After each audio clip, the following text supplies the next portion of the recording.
The text came in while I was helping a customer at my boutique. I'm leaving you. Moving to Miami with my 20-year-old girlfriend. I've already emptied our joint account. Haha.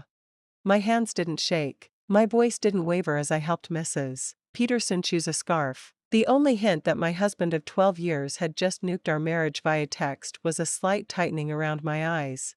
I waited until Mrs. Peterson left, her purchase wrapped in our signature silver paper, before I typed my response.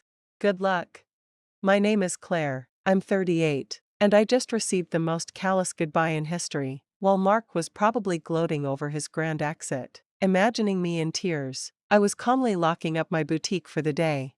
The signs had been there for months, late nights at work that didn't match the bank deposits, sudden password changes, the obsessive gym visits, the expensive clothes, trying to recapture his youth, trying to impress someone. 3 months ago, I found a receipt for dinner for 2 at a high-end restaurant on a night he claimed to be working late. That same evening, I opened a separate bank account. A week later, when he suggested combining our finances to simplify things, I smiled and agreed, while quietly moving every cent of my personal savings. The joint account he just emptied? I left just enough in it to avoid suspicion. 2 months' worth of regular deposits. The rest? Safely tucked away, along with detailed records of every shady transaction he'd made in the last year. Another buzz. Don't bother begging. Melissa and I leave tomorrow. I'll send for my things later. Melissa, the new receptionist I met at the office Christmas party. She laughed too hard at his jokes and touched his arm when she thought no one was watching. Young enough to be his daughter, naive enough to think she was different. I didn't reply. Instead, I called my lawyer, the one I quietly retained 2 months ago after discovering hotel charges on our joint credit card. It's time, I said simply. He just made his move. The papers are ready, she replied. Want him served in Miami? No rush. Let him think he's won first. Another text lit up my screen. I know this must be hard for you. You're not getting any younger. After all, at least you have your little shop to keep you busy. My little shop, the boutique I built from scratch, the one that generated more income than his middle management job, the one whose profits I'd always kept separate, carefully. I smiled, imagining the certified letters that would soon find him in Miami. That night, I stayed in my house, the one I inherited from my grandmother, the one I kept in my name despite Mark's constant requests to be added to the deed. Another lucky instinct. While organizing paperwork for my lawyer, I found our wedding album. Mark looked so different back then, before the midlife crisis turned him into a caricature, tight shirts, too much hair product, and slang that sounded ridiculous coming from a 45-year-old man. My phone buzzed again, and again. I've been planning this for months. Melissa understands me in ways you never could. Maybe you'll find someone your age. Already told my family. They agree, we grew apart. Nobody's to blame. I screenshot every message, adding them to my evidence folder. Let him dig his hole deeper. My lawyer would love his casual admission of premeditation and gleeful financial sabotage. Then came the final gem. By the way, I used the joint card to book our flights and hotel. Consider it my parting gift. LOL. Perfect. I called the credit card company. Mrs. Harrison speaking. I need to report fraudulent charges and cancel a card. Of course, ma'am. Can you identify the charges? Yes, 2 first-class tickets to Miami, and hotel bookings at the Royal Palm. Also, I'd like to remove my husband as an authorized user. I have text messages from him admitting he used the card for personal travel with his girlfriend after emptying our joint bank account. I can forward them. The agent's tone was professional, but I caught a hint of satisfaction as she canceled the charges. Let them enjoy their big airport moment, only to find their tickets void and hotel reservation canceled. Another buzz. Don't worry about the house. I'll let you stay there until you find something smaller. I laughed out loud. Did he really believe he had a claim to my grandmother's house? Next buzz. I know the shop means a lot to you. We can work out a fair split for your half. My half? Of my business? The one he called a hobby while I spent nights building it? I poured myself a glass of the good wine I'd been saving. This occasion qualified. Tomorrow, Mark would get a lesson in property law and separate assets, but tonight, I'd enjoy the quiet. By morning, my phone buzzed nonstop. What the hell did you do to the credit card? The airline canceled our tickets. Answer me. I silenced it and went to my boutique. Fridays were busy, and a new shipment of designer bags had just arrived. Life doesn't stop just because your husband runs off with someone half your age. Around noon, his mother called. Claire, dear. Mark told us everything, how controlling you were, how you pushed him away, and now you're being vindictive and ruining his travel plans. I put her on speaker while arranging a new window display. Did he mention emptying our joint account, charging flights and a hotel room to our card? Silence. Well, he said you left him no choice, that you've been cold and. Barbara, I have the texts. Would you like me to read the one where he mocks my age, or the one where he admits taking our money? A pause. Well, I did tell him that message was cruel. I appreciate the call, Barbara. I've always liked you, but my lawyer has advised minimal contact with Mark's family during the proceedings. Proceedings? Yes, goodbye, Barbara. By late afternoon, Mark's sister was spreading gossip. Word was that Mark and Melissa were stuck at a budget motel near the airport. Their luxury Miami dream derailed. His personal credit cards? Maxed out. Another red flag I'd noticed long ago. My lawyer called with updates.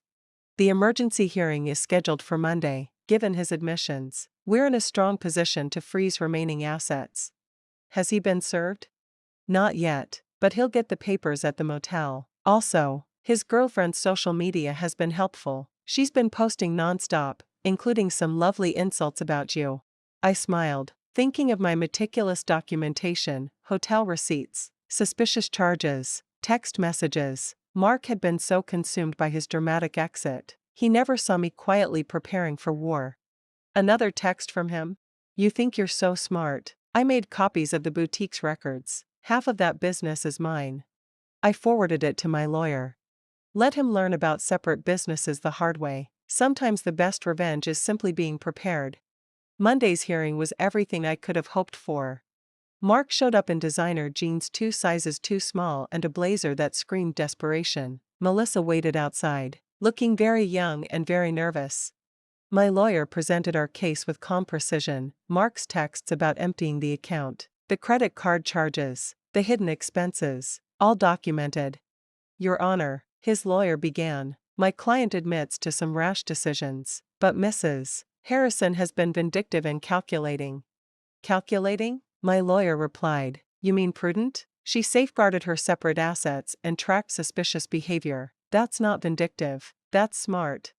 The judge reviewed everything, the deed to the house in my name, the boutique's incorporation papers, the financial separation. Mr. Harrison, the judge said, you admit to draining the joint account and using shared credit cards for a personal trip. Do you deny this? Mark shifted in his seat. I was trying to make a clean break. By committing financial fraud? The judge raised an eyebrow. And now you're claiming rights to property clearly documented as separate. But the business grew during our marriage, his lawyer insisted. It was established before the marriage, mine interrupted, and Mrs. Harrison kept finances completely separate. We have the records. The judge nodded.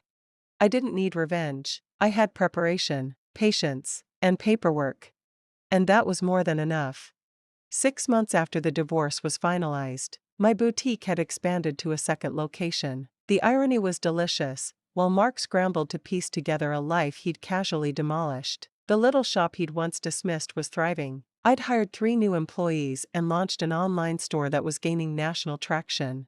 Word of Mark's downfall filtered in through mutual acquaintances. He'd tried dating apps, but women his age weren't interested in a 45-year-old man still living with his parents. Younger women, warned off by office gossip and Melissa's shared screenshots of his desperate, late-night texts, kept their distance too.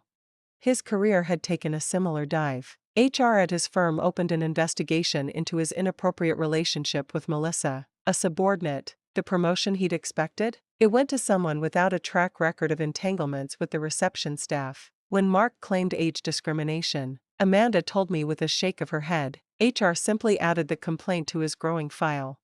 I was surprised when Amanda showed up at my store one afternoon, her fingers brushing over a silk scarf on display. Her presence said more than any apology ever could. I know we didn't support you at first, she admitted. not meeting my eyes. He played the victim so well, but watching what he did afterward, how he acted, I'm ashamed we ever believed him. Meanwhile, my lawyer kept me updated on Mark's increasingly ridiculous attempts to challenge the divorce settlement. Each motion was denied. His claims of an unfair division were dismissed outright, thanks to the mountain of documentation I'd prepared in advance. At one point, he even argued the text where he bragged about emptying our account was just a joke. The judge asked if haha made theft less illegal. My lawyer said with a grin. The boutique's success brought recognition I never expected. Local business magazines wanted to feature my story, not as a woman scorned, but as a savvy entrepreneur who protected her assets and rose above betrayal. Young businesswomen reached out for advice on separating personal and professional finances. The best protection is preparation, I told one who reminded me a bit of Melissa. And always trust your instincts. Mark's mother still called now and then, usually after one of his self-made disasters. She spoke of his attempts to bounce back, online gambling, a pyramid scheme, yet another bad investment chasing a fast return. None of it worked. Every shortcut only dug the hole deeper. I don't know where we went wrong with him, she sighed during one call. His father and I offered to help if he'd just take responsibility, but he keeps blaming everyone, you, Melissa, the company, the judge. I listened politely, but with distance. Their family drama wasn't my burden anymore. My life had moved forward. The boutique was planning a third location. I was in talks about expanding into a luxury accessories line. I had no interest in revenge anymore. Mark's unraveling wasn't my doing. I had only ever protected myself from the storm he tried to bring. He thought he could write the ending to my story with one cruel text. He didn't realize he'd only triggered the beginning of a better one. The only reminder of Mark's presence in my life was a framed screenshot hanging on my office wall, his final text before I blocked his number. Have fun with your little shop. At least it'll keep you busy in your old age. Beneath it sat my latest business award, proof that sometimes the best revenge is simply succeeding, on your own terms. 1 year after the divorce, I hosted the grand opening of my third boutique. Local media covered the event, not as a story of betrayal, but one of a thriving businesswoman expanding her brand. Mark's betrayal had become nothing more than a footnote. To my surprise, Melissa showed up. She looked younger than ever, or maybe I just felt that much stronger. She clutched her purse like it was armor. I owe you an apology, she said quietly. I believed everything he told me, that you were cold, controlling, that you didn't support his dreams. But when things got tough, he tried the same manipulation tactics on me. I smiled, arranging a display of designer sunglasses. Those weren't dreams, Melissa, they were escapes. There's a difference. I know that now, she admitted. After you froze the accounts, he tried to move in, thought my studio apartment was temporary. 2 weeks in, he complained about the closet and hinted I should take out a loan for a bigger place. That's when I understood exactly what you meant. Let me guess, I said. He had big plans, but no way to fund them? Exactly. Everything was going to work out once his investments paid off. Once he got that promotion. Once crypto rebounded. She shook her head. I'm with someone my age now. We have student loans and a tiny apartment, but we're building something real. After she left, my assistant manager leaned in and whispered, "Was that the girlfriend?" "No," I replied. "That was just another woman who learned the same lesson I did." Then I gestured toward a young couple browsing designer handbags. "Speaking of lessons, let's talk about your idea for expanding our accessories line." The boutique had grown into more than just a business. It had become a symbol of resilience, independence, and the power of preparation. Young entrepreneurs often asked for advice, and I always said the same thing: protect your assets, trust your instincts. Protection isn't paranoia. Mark's mother called one last time, not to defend him, but to thank me. "You taught our family an important lesson," she said, "about enabling bad behavior, about making excuses for cruelty. Mark's still living at home, still blaming everyone else, but we're not covering for him anymore. That's your legacy, showing us the difference between support and enabling." I thought about that legacy as I reviewed plans for our fourth boutique. Mark had tried to trade me in for a younger version of himself, one who would stroke his ego and share his dreams. Instead, he'd pushed me to become stronger, smarter, and more successful. A buzz from my phone interrupted my thoughts. It was my lawyer. Mark filed another petition to revisit the settlement. Judge dismissed it immediately and ordered him to pay court costs. Thought you'd enjoy that. I smiled, imagining Mark, still in his childhood bedroom, still trying to rewrite a story that had ended the moment he underestimated me. Sometimes, the best revenge isn't about getting even. It's about getting better. 2 years after that cruel text, I was invited to speak at a women's business conference. The topic? Not betrayal, not divorce, building and protecting a successful business.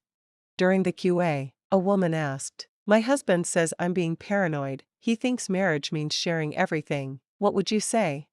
My ex-husband said the same thing, I replied, right up until he tried to claim half my business in the divorce. Trust your instincts, protect yourself. It's not paranoia, it's preparation. The boutique chain had grown to 5 locations, employing over 30 people. National magazines had featured my story. The little shop Mark had mocked had become a brand.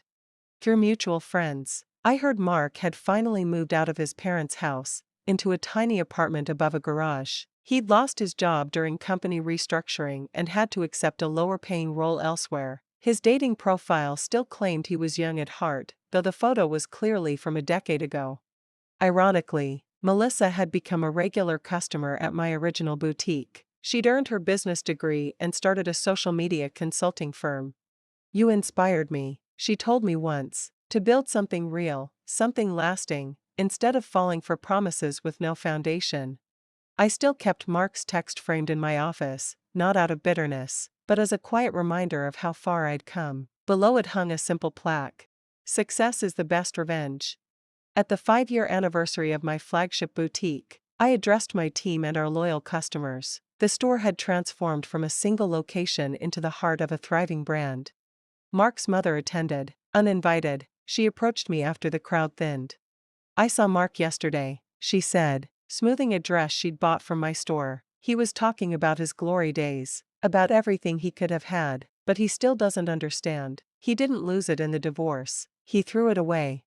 I thought about that message, his mockery, his arrogance, the way he assumed I'd fall apart, but instead of breaking, I'd built something bigger, better, stronger.